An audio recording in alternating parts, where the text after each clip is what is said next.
Okay, hello everyone. So, hello from the Project Earthwork team. We're back from Glastonbury, which was absolutely amazing. And we thought we would just pop in for October just to share some feelings around this time of year now with the rain coming up. And each of us wanted to share a little something with you guys.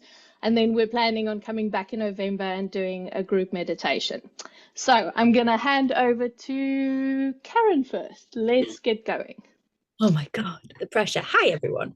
So I think I love this time of year. And I say I love it. And then every year I go, what's going on? But what I love about it is the fact that at this time of year, the law suggests that Samhain, the night that is Halloween, that we know as Halloween, that is the night when the veils between the worlds are the thinnest. So the worlds between kind of the living and other, specifically the world of the ancestors, that veil between those worlds is thinnest. And as somebody who has spent her whole life kind of walking the line of that veil and always communicating with the ancestors, I kind of love it. I love the fact that at this time of year, everybody feels them around really strongly. And I think there's something really beautiful about that. And I also think at this time of year, for a lot of people, that becomes really scary and it becomes really sort of intense. So if you are feeling at the moment those feelings of a little bit of foreboding, I mean, I know the state of the world at the moment is quite foreboding, full stop, but a bit of foreboding, a bit of maybe it feels a little bit spooky.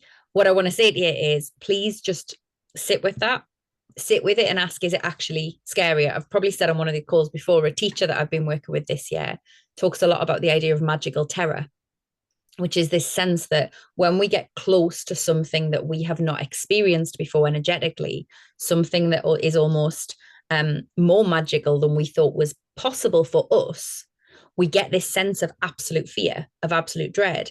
And I think there's a lot of magical terror around this time of year because all of us feel the ancestors around us so closely that we kind of go, oh, there's something scary in my house. There's something scary around me. I'm going to see something. I'm going to hear something, whatever. That's terrifying.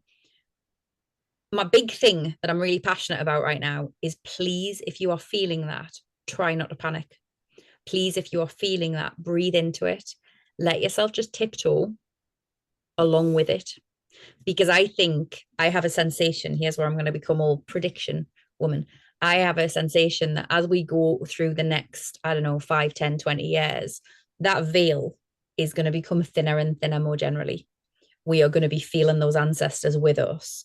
We are going to be talking with those ancestors, connecting with those ancestors more naturally than a lot of people have ever. And that means if you are somebody who's never done it, you're going to start doing it more and more. If you are somebody who's been doing it your whole life, like I have, it's going to become clearer and clearer and clearer. Now we've got two choices with that. We can go, it's really scary, and run away from it. It's not going to change anything. It's just going to make it harder. Or we can go, big girl pants on. Okay. And we can just lean into it. So that's my big thing that I'm big about at this time of year this year is please lean into the sensation of those veils thinning, and please let yourself just feel what it is, see what it is, hear what it is, and just see where it leads you. Just see where that magical power of your own to connect with the ancestors leads you, because I think this veil that we've been told to be terrified of, actually there's a deep power that comes from walking alongside it and not being scared. So please, try to lean into that power, because I think there's a lot that we can gain from it. And we'll be talking about this more over the coming months. I'll certainly be talking about it a lot more. But I just implore you to really let yourself lean into that, even when it feels a little bit scary. Oh, I love that. So I'm actually just gonna hook on to that, because one of the things that I loved about your teachings at our Glastonbury workshop was about the ancestors and how you spoke about our ancestors of blood, but you also spoke about the ancestors of the land. And the one thing that I am super, super excited about, because I'm going away over that time back home to South Africa, and I was like, so because I've been feeling, I mean, the ancestors for me is really present at the moment, especially my ancestors of blood here where I am in England, far away from back home. And I was thinking to myself, I'm going to be back home, but I need to start working with the ancestors of land. So the original indigenous ancestors of land over there. And I thought to myself, how amazing is it that I get to go back home and experience that thinning of the veil over there to that extent, right in my homeland, right? So obviously, I mean, I love being here for that time of year because there's also the ancestors of the land here and also my ancestors of blood here. But for me, the ancestors of land there feels like it's really important. So don't just think you need to speak to your deceased loved ones, but start listening to the ancestors of land. Also start, you spoke about in the workshop about how the trees are our ancestors, how everything is basically our ancestors. So what if we allowed ourselves to actually start listening to everything around us that has an ancestral connection to us? So that's my thing for this time of year, where I'm going to be super focusing on that and paying attention to how I feel about that. So yeah. So I love the teachings, and it was just so good. It's really opened up a portal for me. Wouldn't it be interesting as you walk close to the veil to see who and what the ancestors are that step forward? Because I think we do have this idea, don't we, that the ancestors are going to be my great, great, great, great, great, great, great, great, great, great, great, great grandma. But actually, I guess that's the thing, isn't it? Don't be surprised if it's a tree, or a fairy, or somebody from another part of the world, or whatever. So I love that. Thank you. Yeah, cool. Charlie, what are you going to be doing? Or what I'm not doing, as it might be. So I think this time around, apparently I said similar last year. I was told earlier in the week. So the veil is thinning and so is my patience. So I very much am working on the theme of the moment that anybody can be a witch. It's a word that should be claimed. It's not an aesthetic or a season. There's no one size fits all. You must do it this way. And I think that is something that we really need to push past, because like Ceryn said, the veil is going to continue to thin. And part of connecting with our ancestry and with our lineage and with our lands and all those things are often attached to the word witch. And I think this time of year, it's really potent time to look at that and look at how it feels and how it rubs up against you. But also looking around at the industry as people that are in the industry, whether we want to be in it or whether we want to destroy it, or by default. I think it's a really potent time to be looking at how we can easily slip into those streams of a one size fits all for this process and this evolution, with its prettiness and its trinkets and its tools. So I feel like I'm in a period of evolution, rage. I'd like to burn it all down and start again. Maybe I'm having a witch bitch phase, which I'm cool with. I'm fine with that. We all have our poisons. It's just the dosage we have to get right. So I think it's potent. I think every time this time comes around, it is my favorite time, because it's freeing and it's powerful and it's dark and just all those things. And it is magical. However, with that, there also comes a lot of bullshit. And that requires discernment. So if you are sitting with us today, whatever day this goes out, and you are wondering what the next steps are, or how you evolve, or what you do next on your journey of, maybe it's the witch, maybe it's land guardianship, maybe it's something completely different, just have some discernment would be my thing. And if you are being a bitch like me, then just accept it, sit with it, because I think we often use that word equally mistakenly, as well as the word bitch. So I'm owning both this month. And I think that bitch word, right, is one that in itself is one that we're shamed for so often as women. What does it mean to be a bitch as a woman? It actually means to tell the truth, to tell the truth in a way that isn't pretty and isn't. Now, that is your truth. It may not be everybody's truth. I don't mean what you've just said. I mean, generally, that doesn't necessarily mean. I always used to think I'm such a bitch. And don't get me wrong, there have been times in my younger years where I've been like, oh my God, have you seen what she's wearing? That's not nice. That's not pleasant. But actually, a lot of the times I've been called a bitch, it's because I've been speaking my truth. Yeah. And we need to, this is another thing that this is another thing that women were hung, burned, and buried for. And it needs to stop. We need to own that truth teller. We need to own the sharpness of our tongues, because actually sometimes the sharpness of our tongues is what cuts through the bullshit. Oh, I love that.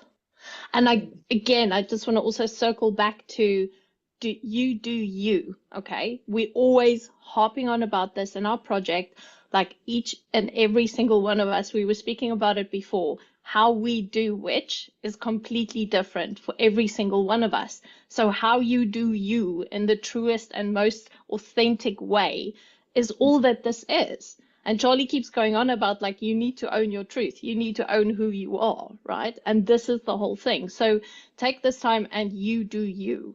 Okay. So do what is best, but stay real to you. Don't try and impress. Don't go and buy this and do the bullshit. Do what feels real and what feels right. And however that looks for you. And that is okay, because there are no rules. We're all doing it like we want to do it because it makes our hearts happy at the end of the day. So that's my feeling. And can I just add a little something else that I think ties in your witch piece, Charlie, with your ancestors piece, Yolandi, that I think, there's this line, isn't there? And hands up, I use this on my website, and I use it on my website because in this industry that I am reluctantly a part of, because apparently I have to be a part of it to do the work that I'm good at. It's one of those things that people like. But there's this idea of like, oh, I'm a so many generation witch. I mean, for starters, let's be clear. The word witch didn't come into that common parlance until quite recently. So you're probably not a so many generation witch. Your great, great, great, great, great, great grandmother probably called herself something else. One. But two, actually, if we go all the way back to not that far back, every single one of our ancestors lived their lives by the moons. They lived their lives by the land. Every single one of our ancestors knew that if they were, I don't know, stung by a bee, they knew the plant to pick up. If they had an upset tummy, they knew the plant to brew into a tea. Every one of our ancestors of blood, our ancestors of soul, our ancestors of land, all of those different ancestors, they knew the land.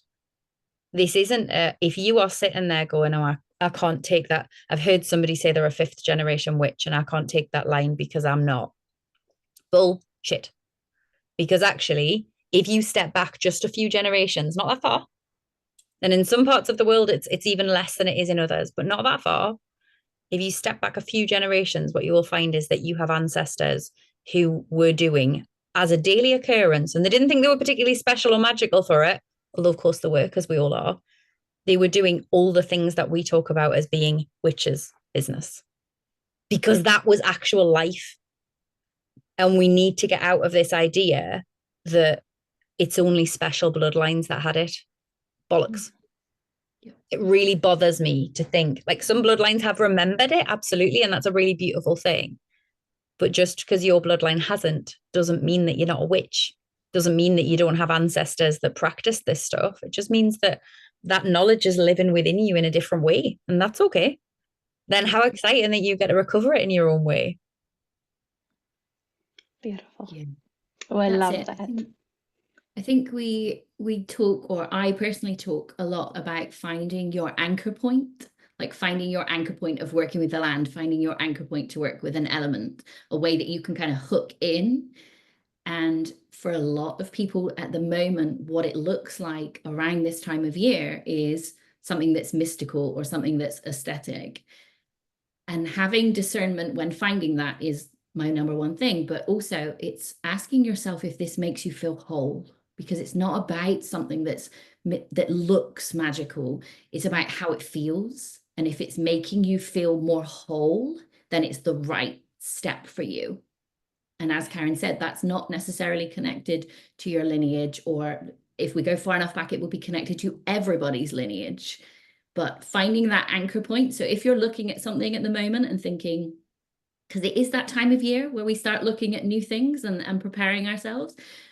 If you're looking at something thinking, is this for me? Ask yourself, is that making me feel more whole, or is it making me feel like I need it? Which is the total opposite. That's the total opposite of what we want. Like, we don't want you to feel less than, we want you to feel more than, or more than you are aware of. at the moment. So yeah, I think that would be my top thing for going into the final part of the year is look for the things that make you feel more whole, not the things that make you feel less than. And you won't find them in trinkets and treasures and altars and all those things. There's Well, you magic. might. You might. And that's cool.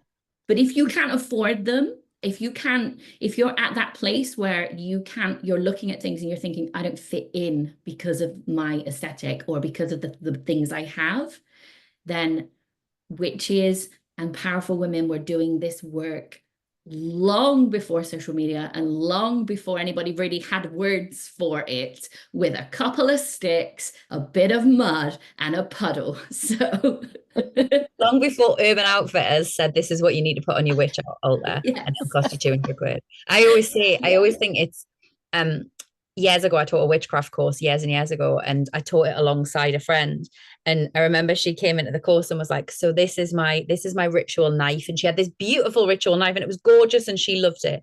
This is my ritual goblet. And she had this gorgeous goblet and she loved it. And they really felt powerful to her. And as a result, they were powerful. She'd spent a lot of money on them. She loved them. And that was cool. I walked in and was like, this is my knife. It was my nana's old kitchen knife that has been sharpened to the point that the actual blade of the knife is about that thin. This is the knife I use in ritual. This is the chalice I use in ritual. And it was a wine glass that my goddaughter's first Christmas after she was alive, her mum bought it for me as a present. And it was painted, glittery painted with a big Wonder Woman symbol on the side. And she was like, this is because you're her Wonder Woman. That was my chalice. I think it probably cost about £10 and it was a gift. This I inherited. And they carry just as much magic as this beautiful, the tools we use.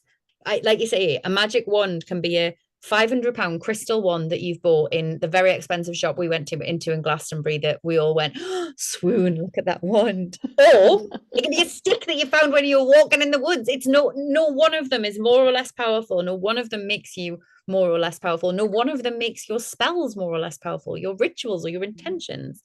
It's just what you put into it. We've done ritual where we've got to the point where we've sat down on Zoom and someone's gone, shit, anyone got a knife? And the kitchen drawer is flung open and someone's grabbed one. Don't have a black candle? I've only got green. Never mind. Intention trumps all. As long as you're safe and respectful and are of service and working for the highest good, all those things that are important and key, then use what you've got. Use what is available to you. I stand by the fact the most powerful ritual I ever did was with a dinner plate, some tea lights. I was wearing some pajamas I'd got from Asda about 10 years earlier, and I was listening to Taylor Swift's 1989 album. That's the most powerful ritual I've ever done in my life to date, except perhaps a couple that we did in Glastonbury recently. And none of it, not one little bit of it, would have looked, I couldn't have Instagrammed it. People would have been like, please do. Next time, please do. It will feed my witch bitch vibes and I will share it. I will shout it across the mountain. Oh, awesome. Okay, great. So yeah, that's our take on this whole season. So do let us know what you think. Any comments you want to share with us, please put it down in the comments here on our channel as well, please. Let us know how you do ritual as well, because we're interested in what you guys are doing. So if you want to share some pictures in our Facebook group, or just post some ideas here for what you're doing. I mean, it's always great, especially when you're starting with this work, right? Like if you want to be inspired, it's really beautiful to share. So, if you want to share some stuff with us or tag us on Instagram, we would love that. So at Project Earthwork, we would absolutely love that. Okay. We'd love to hear about the ancestors they're coming forward for you.